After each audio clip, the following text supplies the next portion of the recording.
number multiplying together. And that has to be positive. So don't you agree that this is bigger than 0? FB minus FA is bigger than 0 because it's positive. And that automatically implies what? FB bigger than FA. Okay? Well, what did we prove? We proved that the starting point is lower than the ending point.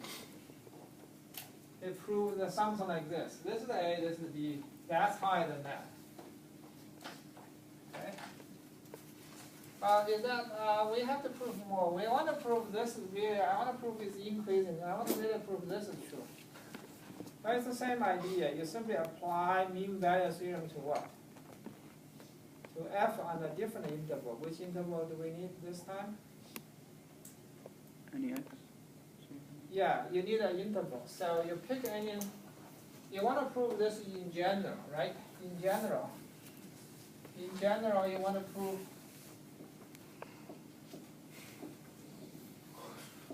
you pick any two numbers. If x2 is bigger than x1 inside from A to B, you want to apply mean value theorem to what?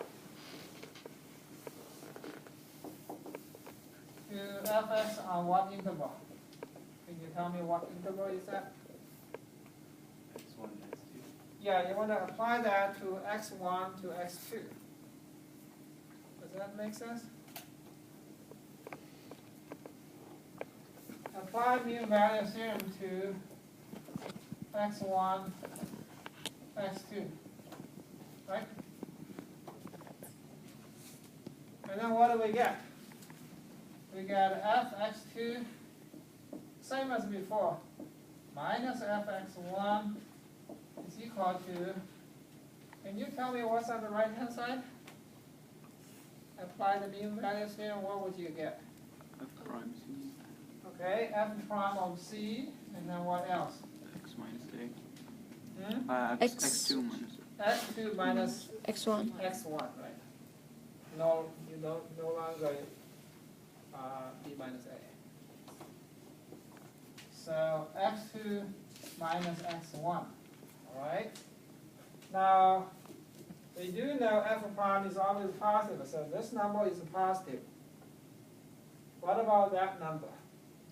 It's always positive. That's also positive. Why is that? Because we begin with x2 bigger than x1. But that's also positive. Positive comes positive. That's positive. Therefore, this number is bigger than 0. All right? Why is the interval closed? Really, I'm not being. I think strictly speaking, you really talk about a mean value theorem to a closed interval. So I could say close to here as well. Yeah. Just like apply the mean value theorem to A equals x1, B equals x2. That's all. Okay, so that's the same as to say fx2 bigger than fx1. Therefore, it is increasing.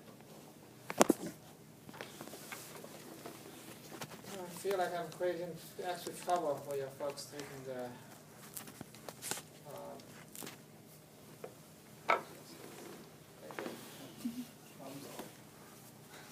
time's up. No, it is up. Let's think about what next. I think this is a good time to start a new section. 3.3. Let me begin with some examples. Okay.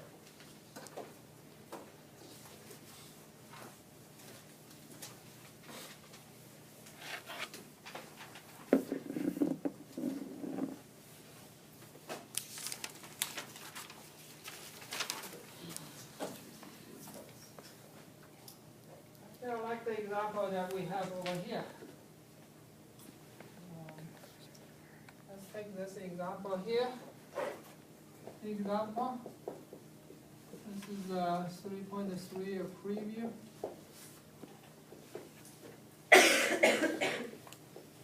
smell if you want, okay? Just to get an idea of what next. Let's let fx to be x to the third minus 12x plus 2. Determine when fx is increasing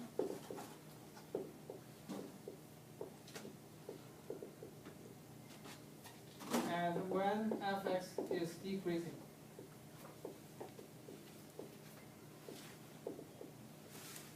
Okay. Remember, increasing means that whenever x2 is bigger than x1, fx2 is bigger than fx1. Decreasing has the same idea. It just means that whenever x2 is bigger than x1, fx2 is less than fx1. That's decreasing. Okay? And in the picture, it just means that it's going up, and here it means it's going down. Right. So, how do we answer a question like this? Well, by corollary that we just learned, if f prime is positive, fx is increasing. If f prime is negative, fx is decreasing. Therefore, all we need to do is to find out when f prime is positive or negative. Okay? So, the first step is to compute f prime x. And then determine when it is positive or negative. F prime x, that's easy. 3x squared minus 12, right?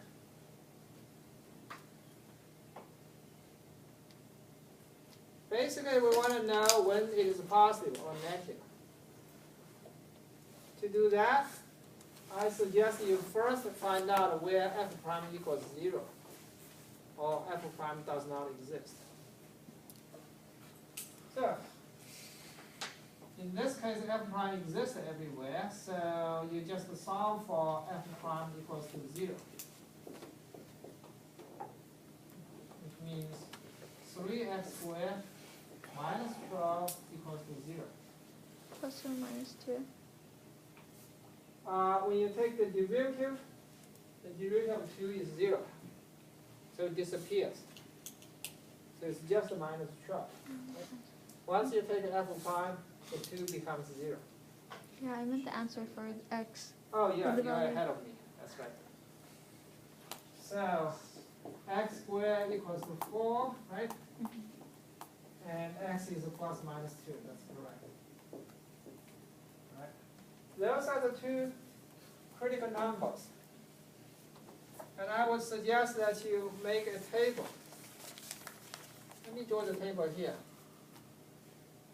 Actually, it may also help if you factorize this. This is optional, but it helps to do. You factorize this by taking the 3 out. Then you have x squared minus 4, x squared minus 4, and that can be factorized into x plus 2, x minus 2, right? This is the formula. A squared minus b squared equals to a plus b times a minus b. And there you can make a table like this. So you're going to have, this is your straight line here, minus infinity to plus infinity. Then you're going to put your critical numbers beginning from the small ones and then going up. So minus 2 to 2.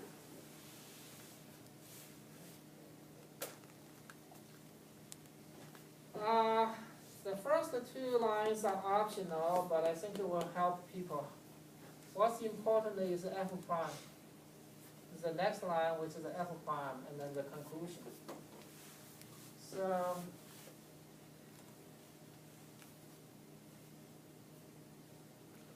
this is your f prime x. You want to know whether f prime is positive or negative on each interval. We already know f prime is factorized into this. So it helps if you know whether that's positive or negative and whether that one is positive or negative. Okay, let's do it one by one. So we'll put x plus 2 here and put x minus 2 here. For x plus 2, this one is 0 at x equals minus 2. And this box means before minus 2, means from minus infinity to minus 2. What is the sign for this? Is it positive or negative?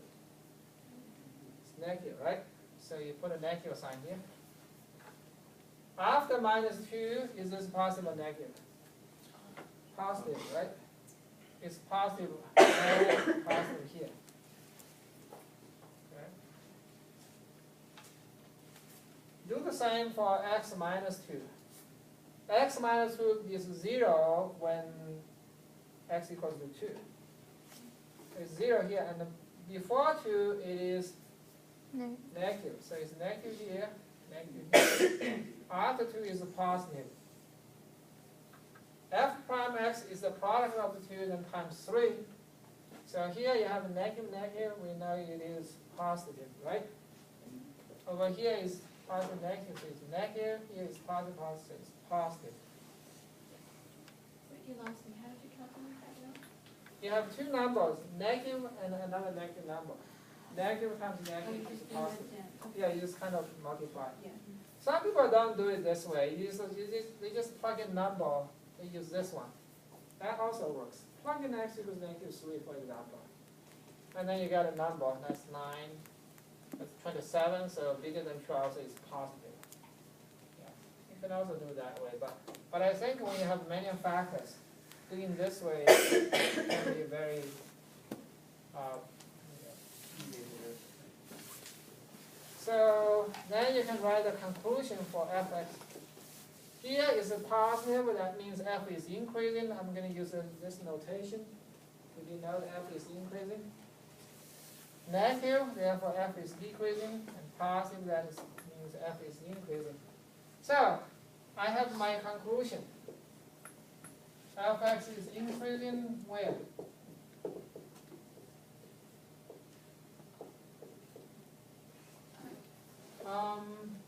Negative infinity. Yeah, minus infinity to negative 2. So negative infinity to negative 2 and 2 to infinity. 2 to infinity. That's right. Okay. And fx is decreasing on the middle interval.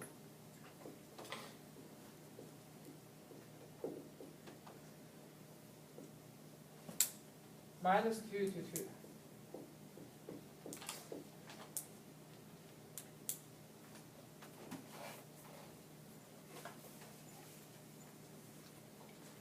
You can draw a reasonably good picture based on that information. So if you want to draw a picture, I'm just doing extra. The question didn't ask you to draw a picture, but you can do it. So you can say this is the end of your work here. If you want to put a little box there, you can do that, but here is the actual. If you want to draw the picture of fx, picture of graph, I suggest that you do the following. You draw a little table in which you include all the important points. What are the important points? Well, the critical numbers, negative 2 and 2. Negative 2 and 2, and plus any other number you like, anything you like. You can put 0, for example. Okay? You can put your birthday if you want, if you insist, but any number that you like. Okay. So x equals negative 2 gives you, that's negative a, 4, 2, right? Yeah, right? 6, 8, is 18, so that's 18. X equals 2. Negative 2. What? The answer is negative 2. Negative 2? Okay. Is that right?